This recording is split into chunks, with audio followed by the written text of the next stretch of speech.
hopefully is the last 2-minute drill of this legislative session. We are 4.5 days to the end of the special sessions being going on now. The end of the fiscal year is June 30th, and the real deadline to go ahead and finally get a budget resolution done. I will tell you that I'm actually a little bit more optimistic than I would have been even a few days ago that there may be resolution by June 30th or early in July on the overall budget stalemate. A comprehensive plan seems to be coming together, at least the outlines. So that is, I think, positive news for the state of Illinois, for employers, everybody that's owed $15 billion. No guarantees, a lot of things can go wrong, but I am sensing a shift towards a little bit more positive activity. Meetings between the leaders, shuttle diplomacy going on, and perhaps some positive changes there. I will also tell you that the Chamber today let a letter to legislators, every member of the General Assembly, that talked about what a final resolution should look like.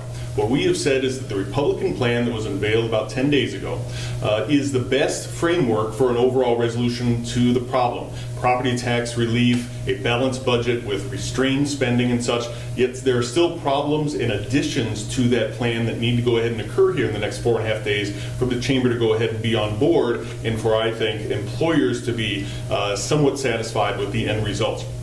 Of those problems with the Republican plan, again, which is largely built on a Senate Democratic plan that passed earlier. Really at the top of the list are two issues in particular. We think that the service tax that is included in the plan is clearly unconstitutional and should be removed.